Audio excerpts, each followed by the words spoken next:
I don't understand how anyone can believe any life is more important than another. I believe everyone good to be a sister or a brother.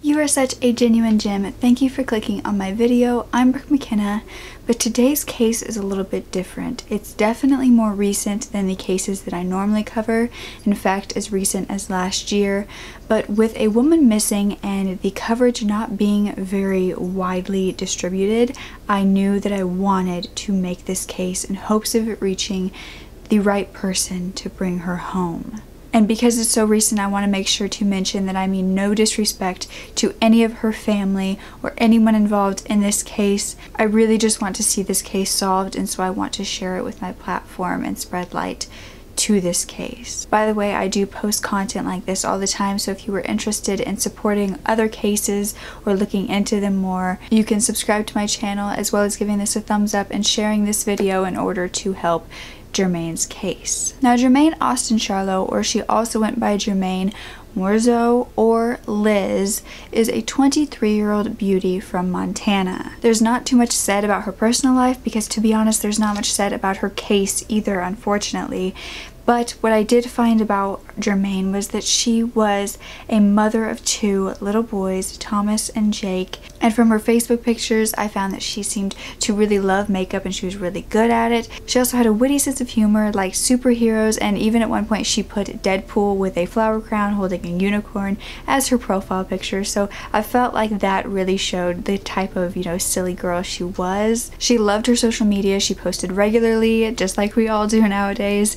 And she was the type that her family would say would burst through the door singing and dancing and saying that she was hungry and then going and giving big hugs to everybody. She was basically like the life of the party from what I was getting. Just such a big, good personality. And her family members even called her Brat Face and Jerpain in the butt, which I thought was just a cute little thing I wanted to add in here because I really want to make it known that this is a real person who is missing, and I wanted to give as much background as I could on her, so it's not just a face, it's not just a name. This is a woman that had a family that loved her, and she deserves to be found. Because as silly as her nicknames were, all her family is saying now is hashtag bring Jermain home, because on the late evening of June 15th or early morning of June 16th, 2018, she vanished. The night of the 15th in Missoula, Montana, Jermain and an acquaintance of hers went out to the bars that night, to 3 different ones. This acquaintance was never named and never disclosed due to the privacy of this ongoing case, but they said that around midnight they left the bars and the acquaintance dropped her off around the vicinity of where she was going to be staying that night. This acquaintance claimed that that's where she wanted to be dropped off, and the last time they saw her she was walking east into the darkness on 5th Street between Russell and Orange Streets. It was near Orange Street Food Farm, and that was the last time anyone knew of her location. She was wearing a gray hoodie with a brown Under Armour logo, a white shirt, blue jeans, a light blue baseball cap with a tan bill, and 3 trees on the front, and cowboy boots. She is 23 years old, Native American, standing at 5'9" and weighing approximately 130 pounds. She has brown hair, brown eyes, and has a flower tattoo on her chest and a deer on her left shoulder blade. But she never made it home that night, and the investigation began.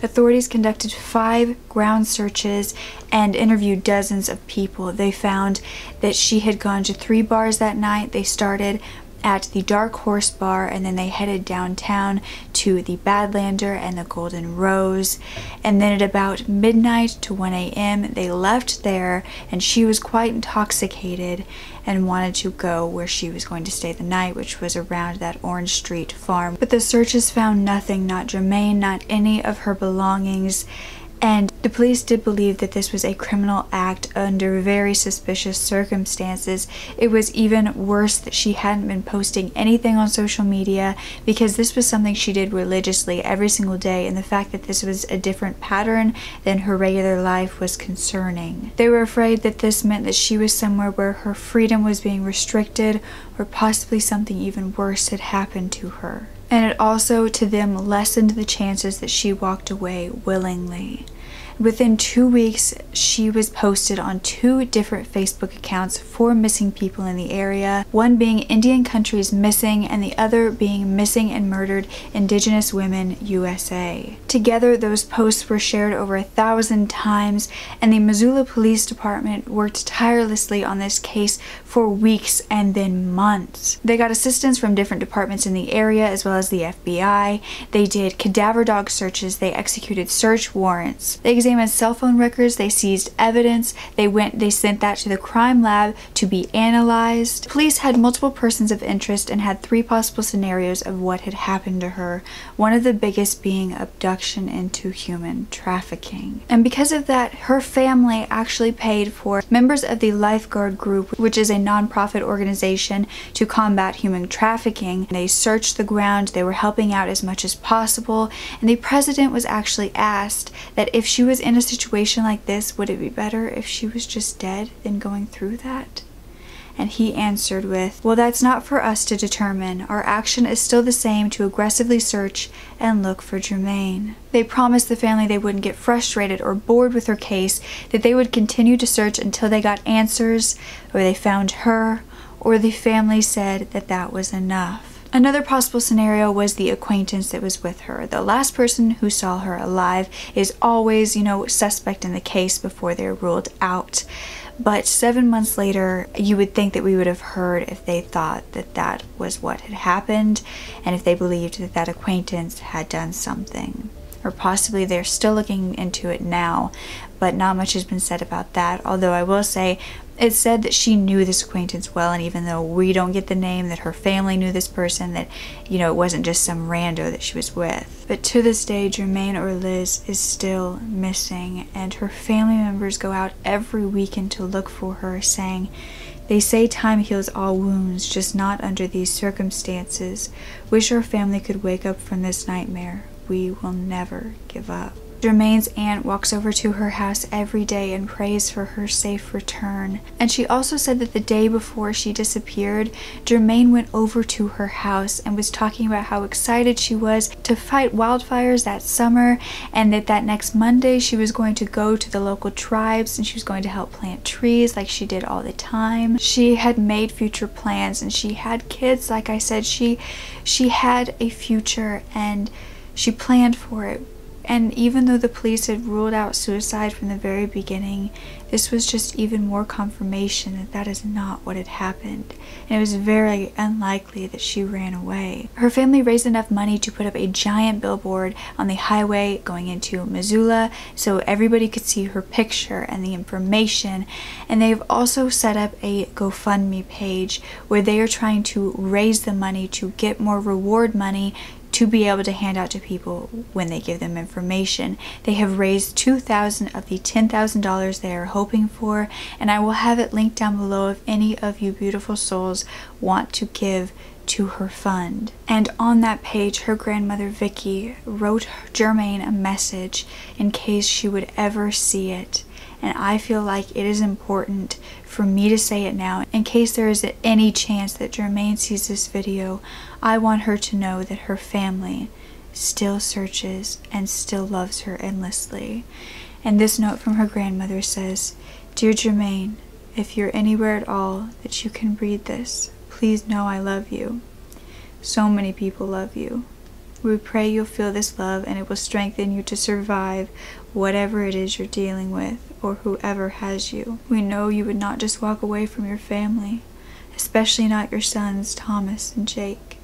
They need you now more than ever. Please know we are not giving up. So many are doing so much. Do not lose faith. God gives his strongest battles to his toughest soldiers. All my love, forever and ever. Your Yaya." And reading that just broke my heart. The amount of strength that it must take to search for your loved ones day in and day out and have no idea where they're at, but also have to keep up that hope that they're still alive and they are fighting just as hard as you are in whatever situation they're in. And I so hope that her case isn't one that just goes cold. So I want to say, if you have any information on Jermain's whereabouts, please call Detective Guy Baker at 406-396-3217 or the Missoula Police Department at 406-552-6300. She deserves to be reunited with her family, or for them to at least know what happened to her. So please, no matter if you were the one who did it, or you were the one who knows something and is too afraid to speak up, please do it anyway. You don't know how much it could change so many people's lives, and it matters what you have to say. Any little detail can help. And unfortunately, even though this case is still unsolved, it is one of the more lucky ones, because tons of cases with missing Indigenous women just fall right through the cracks. No media coverage, the police don't really do anything with their cases, and they're never found. Now, Jermain didn't have a ton of media attention, but she did have more police involvement than really anyone else in the area, because thankfully Jermain got a detective that said, "It doesn't matter to me whether a person is black or white or native or poor or rich or whatever. They're a person, and I'm going to treat their case the same." But unfortunately, not every officer, not every department feels the same way. And it said that at least 24 Native American women in the Montana area have gone missing in the last year. And apparently, of the 5,712 missing or murdered Native American women or girls in 2016, only 116 were actually logged in to the national database, meaning 5,600 cases just went untalked about, just unrecognized whatsoever. It said that they're trying to work on this, that $100 million in grants have been put towards helping American Indians and the communities and the violence against women there. But for right now, it seems like more and more Native American women are going missing and nobody's doing anything about it. Finding information on Jermain's case, which is one of the bigger ones, was very hard to do, and I almost had to piece information from different articles together because I didn't have all the information, and it was just, it's ridiculous, to be quite honest, how little people are talking about this. And in Montana, there is definitely still a huge problem, because in 2017, a girl named Ashley Heavy Runner Loring disappeared from the Blackfeet Reservation, and the FBI didn't join her case until 9 months later. Her sister said, "We are going missing, we are being murdered, and we are not being taken seriously." And that just breaks my heart, that those people know that if something happens to them, no one's going to help them. Can you imagine feeling just so hopeless and ever getting to find your loved ones? But whether this is some huge sex trafficking scheme, whether this is a serial killer of Native Americans, or whether a single evil person singled out Jermain and kidnapped her all by themselves, I still felt such a need to not only spread light to this case, but also to the ones with complete lack of light in the Montana area. But please, if you know anything about Jermain, speak up. Can you imagine her little boys growing up wondering what happened to their mother and never getting that answer? I will make sure to leave all the contact information down below, as well as the GoFundMe page. Do you have any more insight on what went on that night? Do you have any theories that maybe the police didn't think of? If so, please leave them down below in hopes that they may see this and may come up with a new situation, a new way to look at it and to investigate. And also, please leave so much love for Jermain's family and the families of all of the missing women or men in the Montana area that may slowly be losing hope. Give them just a little bit of hope with your nice words. And Jermain's family actually made a little tribute video to her here on YouTube with a whole bunch of pictures, and it's just a very beautiful thing for them to take the time to do. I'll link it down below as well if you want to, and it's quite beautiful, and it shows her at many different times in her life growing up, and you can really get to see the type of person that she was as much as you can through pictures. This case was probably one of the hardest for me to film, and I think when they're more recent and when you really see the family and what they have said about the whole case, as an empath, it breaks my heart even more, and I feel their mourning, I feel their sadness and their desire to want to do more, want to find answers, and I just know that it must be so hard to keep up that hope, and so I really hope this video, it gets more people on her case. Maybe it gets the police searching again, and maybe, just maybe, it sparks a passion, a hope in one of her family members that there are other people that are wanting to help find her. It's not just all on them. The weight of the world is not all on them.